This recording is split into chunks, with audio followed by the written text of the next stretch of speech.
hindi na po ipapatawag pa at ihaharap bilang testigo ng prosekusyon ang dating hepe nga po ng security detail ni VP Sara Duterte sa impeachment trial.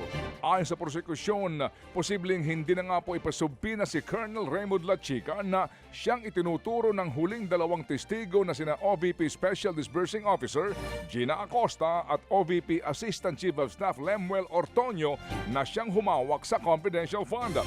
Paliwanag po ng prosekusyon, napakita na kasi sa paglilitis na maliwanag na po na winaldas talaga ang confidential fund at si VP Sara ang siyang responsable dito.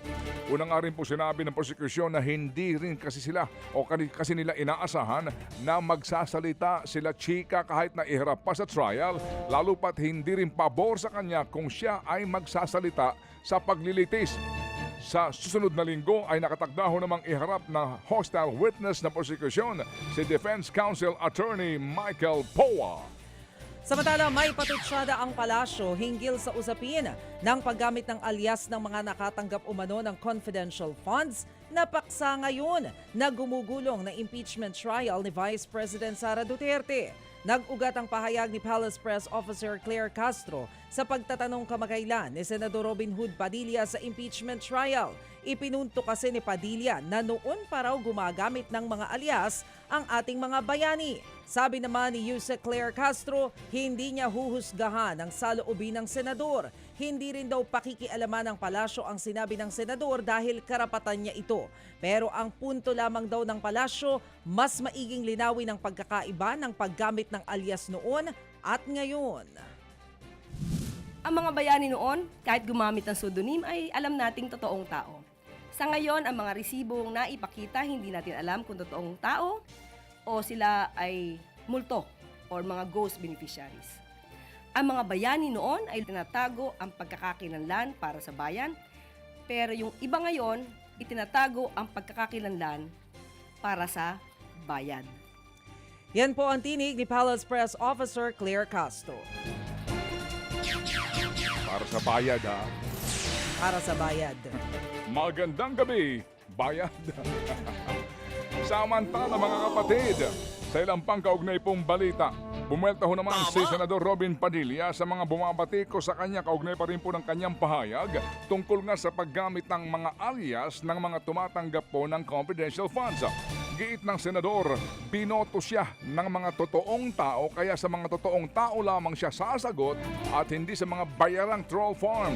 Sabi pa ni Padilla, magugutom ang mga troll kapag siya'y tumigil.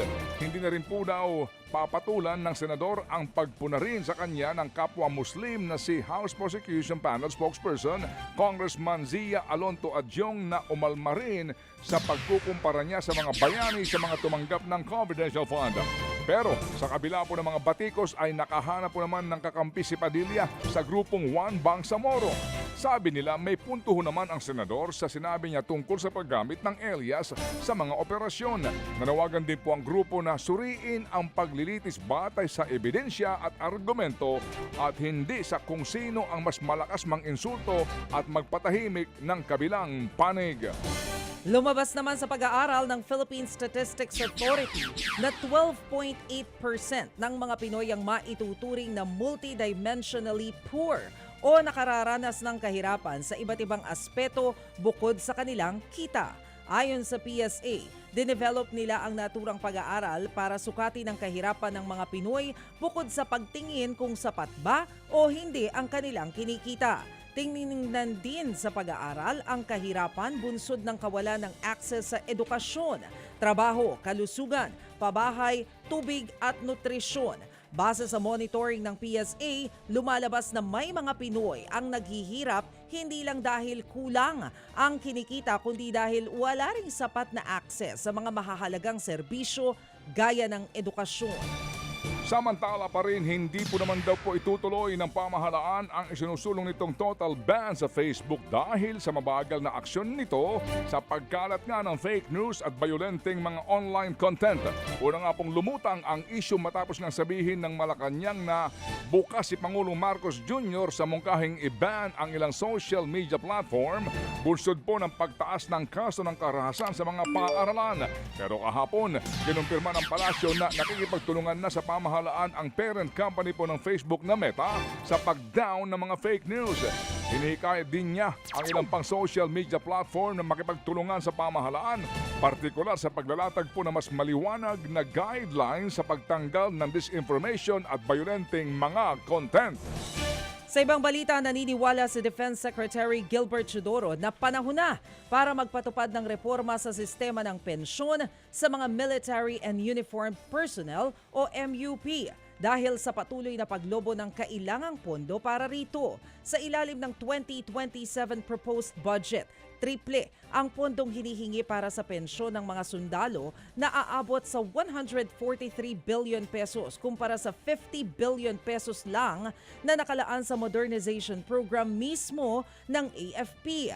Ayon kay Chodoro, tama naman na dapat magkaroon ng pension reform sa AFP at dapat ihiwalay na ang pondo sa pensyon ng mga sundalo mula sa budget para sa operasyon at modernisasyon ng militar.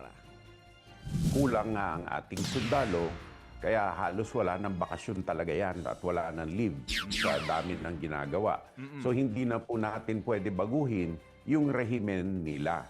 Kung mahiwalay po yung pensyon ng AFP, gumawa po tayo ng bagong pondo para sa mga bagong pasok kung saan po sila mag-aambag. Tapos mag-mature po ito, pwede na pag-retiro nila, doon na kukunin. Yan po ang tinig ni Defense Secretary Gilbert Chodoro.